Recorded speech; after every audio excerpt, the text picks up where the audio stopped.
In our first episode of Intersections, we explored the supernatural events in the book of Genesis. In this episode, we are exploring the many supernatural events that led up to the exodus of God's people from Egypt. The Bible is incredibly interconnected, with threads that run through it from beginning to end. In this podcast, I will uncover these threads, help you dig deeper into God's truth, and inspire you to live your life with greater confidence and joy. Welcome to Bible Threads with me, Dr. Bruce Becker.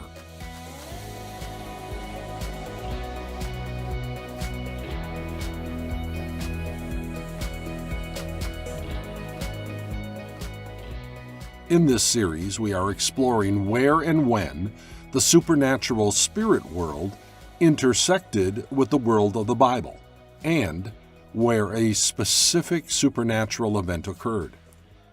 Now, just to be clear, we're not going to look at all the times the Lord God spoke to the patriarchs or the prophets, nor are we considering the supernatural events that occurred in the spectacular visions that God allowed some of His Old and New Testament leaders to experience.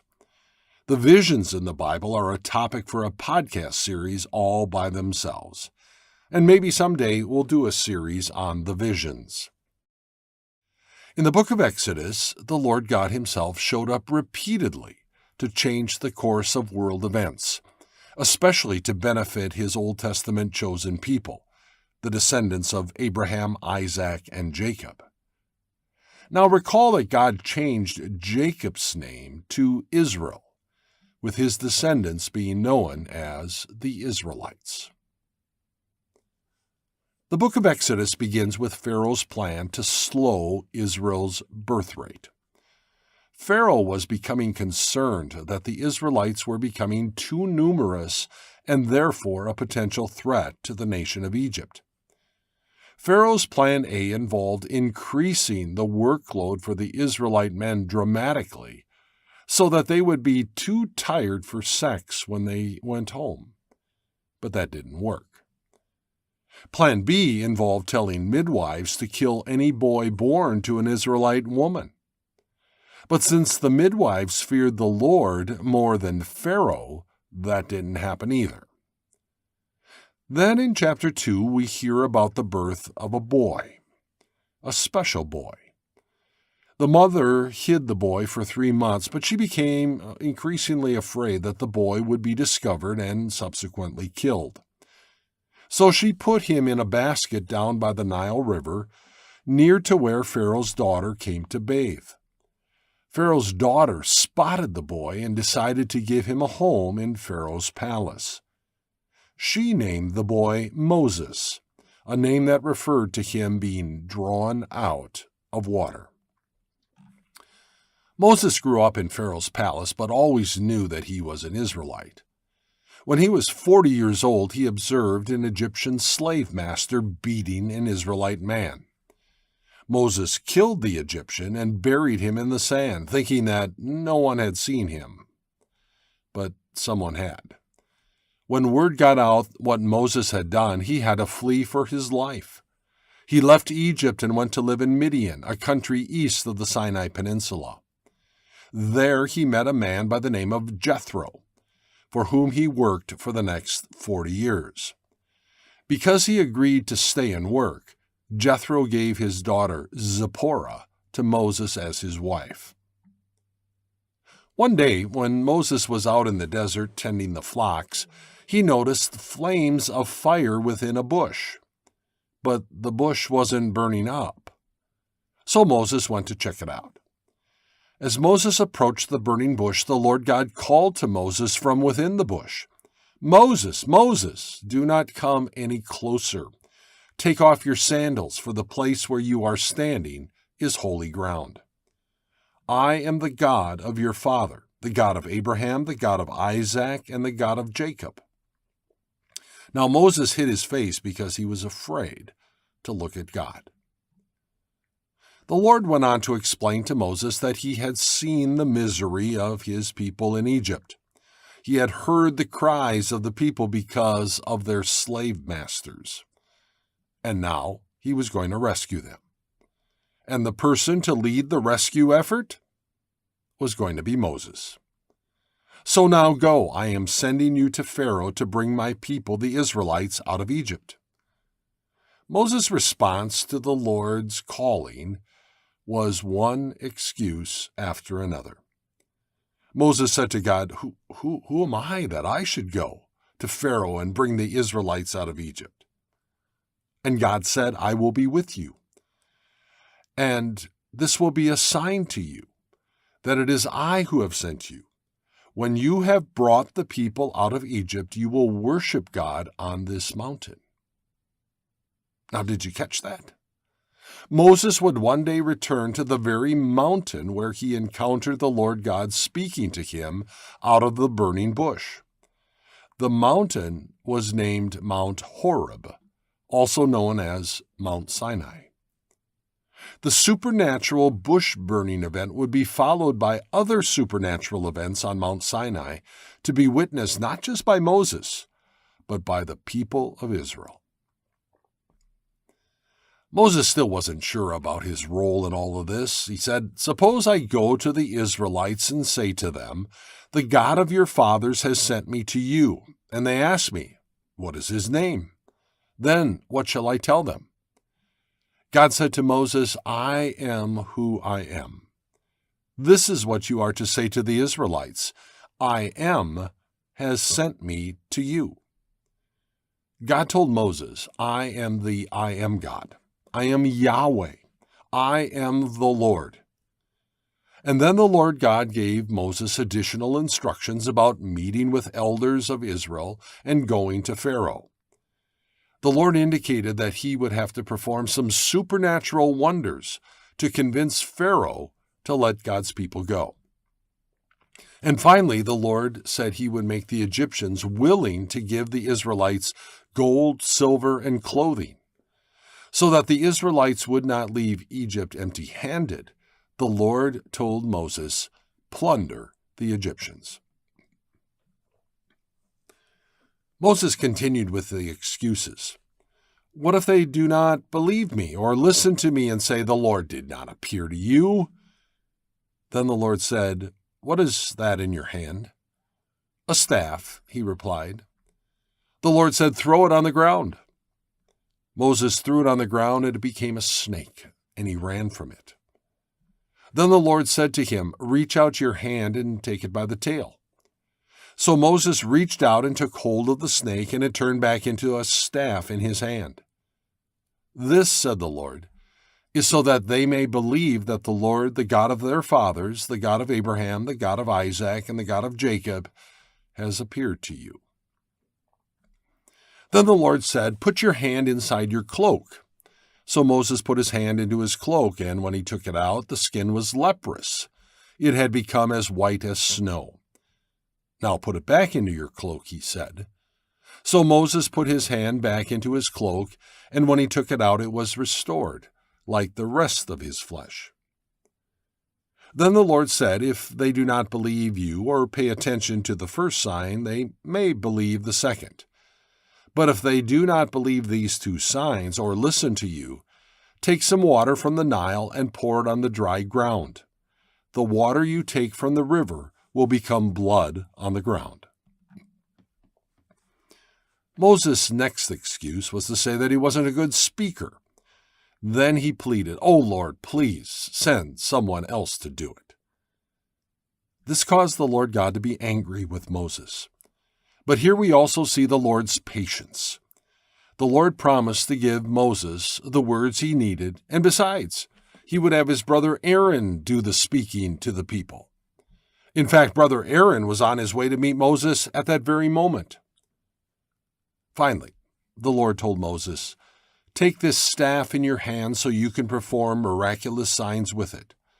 The Lord God empowered Moses to perform the supernatural. When Moses and Aaron returned to Egypt, they met with the elders of Israel, and Aaron told them everything the Lord God had said.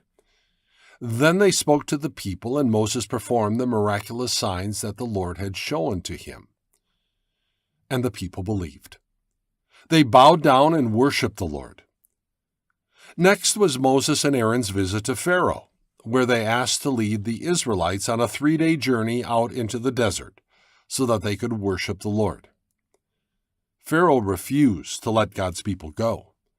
Pharaoh's repeated refusal to let God's people go would lead to a series of supernatural events in the land of Egypt known as plagues. The Lord God himself explains the reason for the plagues. I will lay my hand on Egypt with mighty acts of judgment. I will bring out my people the Israelites, and the Egyptians will know that I am the Lord. In Exodus chapter 7, we learn about the first of 10 plagues. Now, why 10 plagues? As I explained in my podcast series, By the Numbers, the number 10 is a number of completeness. These 10 plagues would be God's complete judgment on Pharaoh and the land of Egypt. And each of the 10 plagues would also send a message to the gods and goddesses that the Egyptians worshipped. The plagues would contrast the power of the Lord with the powerlessness of the Egyptian gods. The Lord God arranged the first 9 plagues into 3 groups of 3. The first 2 plagues in each group were announced by Moses ahead of time, prefaced with a request of Pharaoh to let my people go. But the third plague in each group was not announced.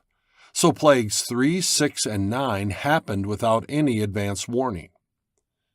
Here's something else that's interesting. The first 3 plagues afflicted both Egypt and Israel. But beginning with the 4th plague, the remaining 7 only afflicted the Egyptians. Now, before we get to the first plague, there was another supernatural event that the Lord God told Moses to perform. The Lord said to Moses and Aaron, "When Pharaoh says to you, 'Perform a miracle,' then say to Aaron, 'Take your staff and throw it down before Pharaoh, and it will become a snake.'" Now this happened as the Lord had said. When Aaron threw down his staff before Pharaoh and his officials, it became a snake. Pharaoh, however, responded by summoning wise men and sorcerers and the Egyptian magicians, who replicated by their secret arts the turning of their staffs into snakes. But the Lord seems to have a sense of humor, because Aaron's staff swallowed up all of the magicians' staffs. Take that, Pharaoh.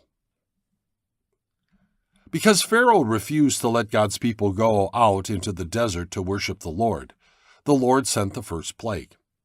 He directed Moses to strike the Nile River with his staff and told Aaron to take his staff and stretch it out over all of the fresh water, streams, canals, and ponds. All of the fresh water turned to blood. The fish died, creating a horrible stench, and the water was undrinkable for people and animals. With this plague, the Lord God was sending a message to the Egyptian god Hapi. Hapi was the Egyptian god of the Nile River and the source of life of all the people, animals, and plants around it. Take that, Hapi. 7 days later, the Lord told Moses to go to Pharaoh with the same message, "Let my people go." Pharaoh refused. So the Lord sent a second plague, frogs. Frogs came out of the Nile and out of the streams, canals, and ponds. Frogs everywhere, even in Pharaoh's palace, in his bedroom, and even hopping on his bed.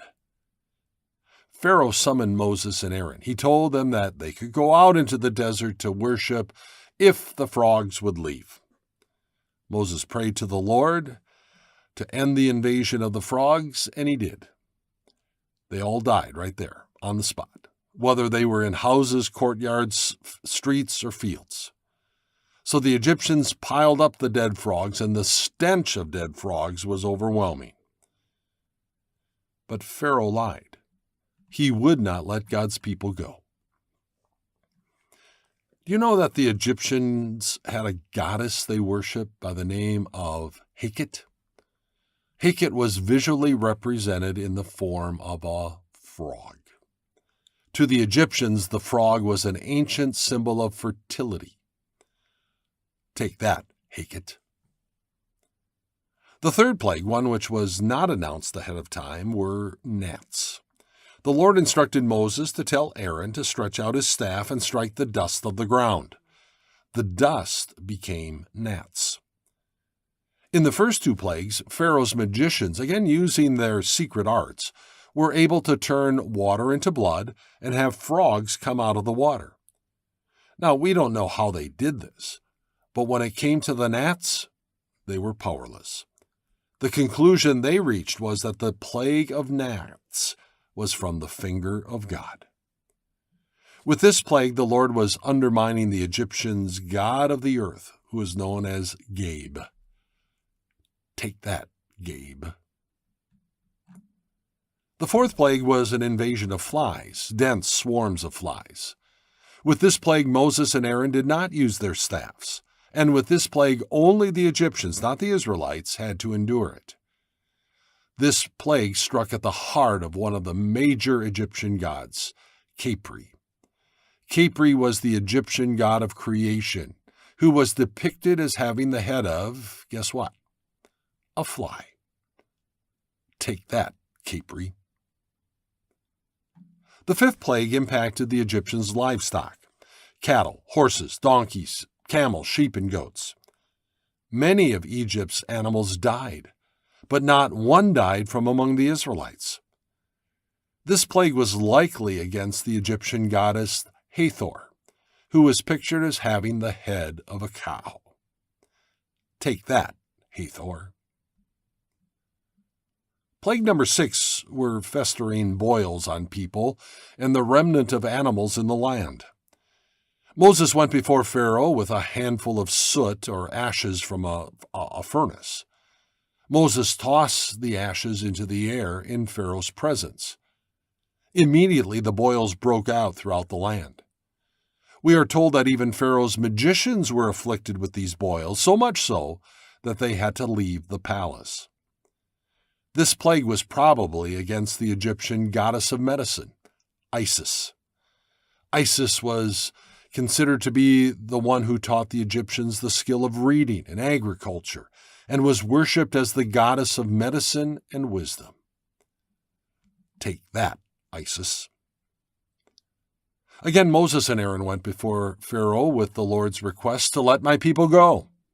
Pharaoh again refused to allow it. So Moses announced the seventh plague, a storm of hail and rain and thunder and lightning, and gave Pharaoh 24-hour notice to get people and animals under shelter. Some heeded the warning, but others didn't. The storm was the worst storm ever experienced in the nation of Egypt. It was so terrifying that Pharaoh admitted, "This time I've sinned." Of course, once the hail stopped, Pharaoh hardened his heart and refused to let God's people go. We are told in Exodus chapter 9 that the flax and the barley in the fields were destroyed. The barley had already sprouted and the flax had already flowered. However, the wheat and spelt were not destroyed because they ripen later in the growing season. This plague was against the Egyptian goddess of the sky, Nut. She was originally the goddess of the nighttime sky, but eventually became referred to as simply the sky goddess. Take that, Nut. Plague number 8 was a swarm of locusts that the Lord blew in from the east. The locusts were so numerous that they covered all the ground until it was black. The locusts destroyed all the vegetation that remained after the hailstorm. Pharaoh summoned Moses and Aaron and again acknowledged he had sinned and asked that the plague end. Pharaoh didn't mean it. So this time the Lord God hardened Pharaoh's heart so that he would not let God's people go. This plague was likely targeting the Egyptian god of storms and disorder, Seth. Seth was the god of the desert, storms, and foreigners in ancient Egyptian religion. Take that, Seth. The ninth plague was 3 days of darkness over the land of Egypt, a darkness that we are told could be felt. It was so dark that people could not leave their homes because they couldn't see anything. To the Egyptians, the sun represented light and warmth and the source of growth. Pharaoh told Moses and Aaron that they could go out into the desert to worship the Lord, but they had to leave their flocks and herds behind. Moses indicated that was unacceptable. Pharaoh became angry and threatened Moses and Aaron with death if they ever showed their face again. This plague was likely against one of the chief Egyptian gods, the sun god Re, identified primarily with the midday sun. Take that, Re. In that final meeting with Pharaoh, Moses and Aaron had forecasted the 10th plague. This is what Moses told Pharaoh. About midnight I will go throughout Egypt. Every firstborn son in Egypt will die, from the firstborn son of Pharaoh, who sits on the throne, to the firstborn son of the slave girl, who is at her handmill, and all of the firstborn of the cattle as well. To spare the firstborn among the Israelites and to prepare the Israelites to leave Egypt, the Lord God instituted what became known as the Passover. It was named for the angel of death passing over the homes of the Israelites who had put blood of a sacrificial lamb on their doorframe. Now, I encourage you to read or listen to Exodus chapter 12 to learn more about the Passover. At midnight, the Lord struck down all of the firstborn in Egypt. This was a devastating event in Egypt because no family was spared, not even Pharaoh's. It led Pharaoh to let God's people finally go. It led the Egyptian people to encourage the Israelites to get out of town, and they did. Now, what Egyptian god did this plague target? It was Pharaoh himself. Pharaoh, as the king of Egypt, was considered to be the greatest Egyptian god of all. Although he was a human, the Pharaoh was believed to be descended from the gods. He acted as a mediator between his people and the gods of the Egyptians. Take that, Pharaoh. So here's an interesting question. When in history did the exodus of God's people from Egypt occur? Among historians, there isn't unanimous agreement as to the date of the Exodus. The bottom line is that we can't be certain about the date, but let me share with you what I think and why. Let's start with some clues from the Bible. In 1 Kings chapter 6, we learn that King Solomon began to build the temple in Jerusalem in the 4th year of his reign, which was 480 years after the Israelites had come out of Egypt. Now, that's pretty precise information. Now, from archaeological discoveries from the Assyrian Empire, historians are pretty much agreed that Solomon began his reign over Israel in 970 BC. Add 4 years to that, and then add 480 years to that, and we find ourselves at 1446 BC as the date of Israel's exodus from Egypt. So how does that line up with Egyptian history? Here's another clue from the Bible. In Exodus 1, verse 8, we read, "Then a new king who did not know about Joseph came to power in Egypt." The fact that the Israelites were in Egypt went all the way back to Joseph, son of Jacob, who saved Egypt from the 7-year famine by storing up food supplies during the previous 7 years of plentiful harvests. Joseph, who was number 2 person in all of Egypt, invited his father, brothers, and entire household to come and live in Egypt in the northern land of Goshen. The new king represented a new dynasty that didn't know the history of Joseph and the Israelites.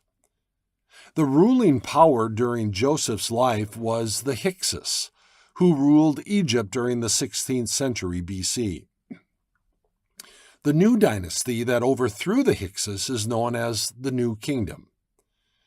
The pharaoh that was in power during the time when the Israelites were oppressed, treated as slaves, was Thutmose III. He ruled from about 1500 BC to 1450 BC, and he was succeeded by Amenhotep II, who ruled from 1450 to 1425 BC. Recall the date of the Exodus? 1446 BC, just after the start of Amenhotep II's reign. Again, we don't know for certain the exact year of the Exodus, but this scenario is quite probable. Intersections. It's where the supernatural spirit world interacts with the world of the Bible, resulting in a supernatural event. In our next episode, we will continue our journey through the Old Testament. Now, if you have any questions about this podcast, please email me at bruce@timeofgrace.org. I'd love to hear from you. Thanks for listening, and God bless.